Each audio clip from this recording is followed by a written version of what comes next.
Some people who study online extremism say we're missing some very real threats lying just beneath the surface, here at home. Polarized groups, which they say can sometimes lead to violence, other times just social divisions. Andrew MARANTZ, author of the new book Antisocial and writer for The New Yorker, has been in the trenches of this. MARANTZ immersed himself in the world of online groups that became in real life movements like white pride groups in 2016, and also with some big tech companies like Reddit and Facebook. And he argues social media set out to be the great connector, but it's not working. And he says that broken internet landscape is allowing people to radicalize and then spread radical ideas into the mainstream. We sat down and had a conversation about this. I asked him why he immersed himself in these extreme worlds, as he put it, in the first place, and what does he think should be done to fix it? Andrew, the new book, Antisocial. Reading this, it has so many different angles. If you could put it in a nutshell, what's the mission? You know, some of my friends have kind of misread the title Antisocial as, oh, this is your case against social media, antisocial. Really more what I meant was, I mean, that's part of it, but really what I meant was antisocial as opposed to pro-social. Pro-social things are things that tie our social fabric together, and antisocial things tear our social fabric apart.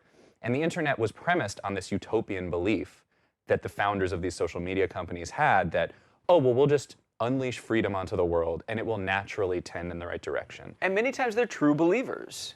Absolutely. Well, they're believers in this ideology that we will give power to the people, we will make the world more open and connected, and it will tend toward the good, and there will be this kind of inevitable arc of history that will carry us into some shining future. I do think they really believe that. Yeah. There's greed there too, and there's recklessness there too, but I think they really think we're going to change the world. You notice how they never say we're going to change it for the better. They just think that part's going to happen by itself, basically. Okay. And so I think we've now seen that that doesn't happen by itself. There is this whole antisocial side of social media. You know, I think Facebook is the #2 most popular website in the country. Reddit, I think, is #5 or something right now.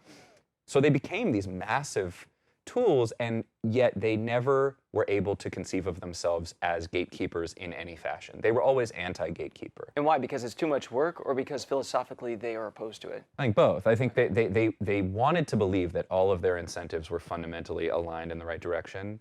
We can make money, we can do good, we can unleash the human potential, and we can not do the work of cleaning up our mess. And I think so because it was so convenient to believe it, I think they really did convince themselves of that. And I think just now, you're starting to see people let go of that utopian ideology and really start to see the cracks in it. In Antisocial, you do a bit of ethnography. I feel like you're a social anthropologist. Yeah. You know, in some ways, you summarized it kind of interesting. You said, like Trump, the deplorables were not fundamentally political figures. They were metamedia insurgents. Some were web-savvy bigots. Some were soft-brain conspiracists. Some were grifters or opportunists.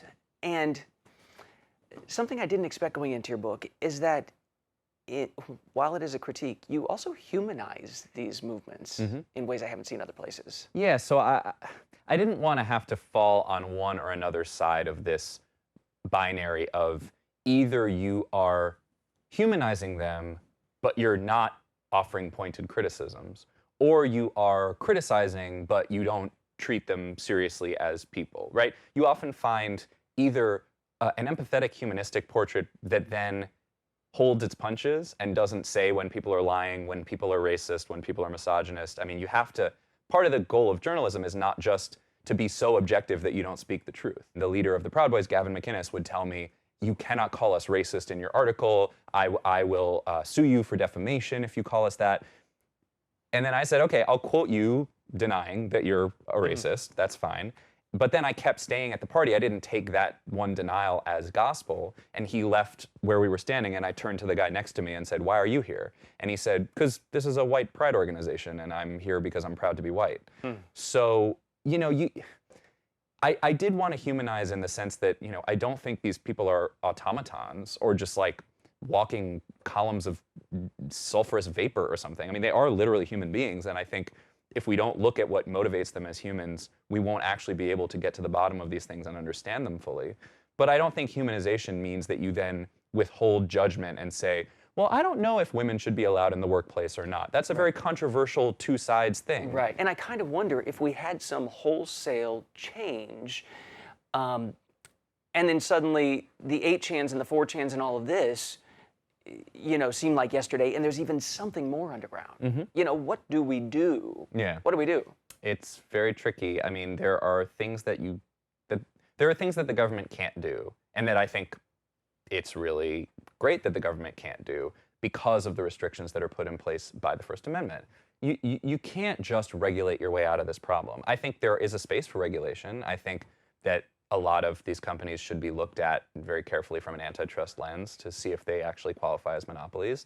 Congress is not going to get us out of this. It's going to be a multi-level, I mean, it's weird to ever use an analogy to climate change as a hopeful analogy. Okay, let me hear this. Yeah, so basically, climate change is the defining existential threat of our time. And there's very little silver lining in it. It's terrifying. It's almost paralyzing how terrifying it is. The part that I see as a sort of silver lining is we all know that nothing about climate change was fated to happen. We all know that there's nothing predestined about it.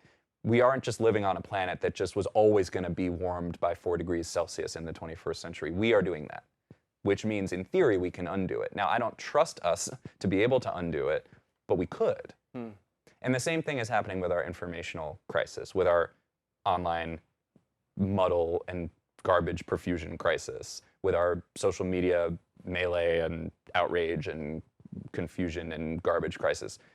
Whatever you want to call it, the informational ecosystem being broken was never fated to happen. It's not just, oh, free speech and the marketplace of ideas, and if you don't like it, you just don't like people and their thoughts. It's not like that. It's a result of specific human choices, and because of that, it can be undone. Now, it's really hard, and just like the climate crisis, it's going to take a huge amount of work, and we would have to really rebuild all of the architecture of the way we consume and think and know everything. That's a huge task, but it's a human task. It's not something that we have to wait for the arc of history to do for us. We can do it.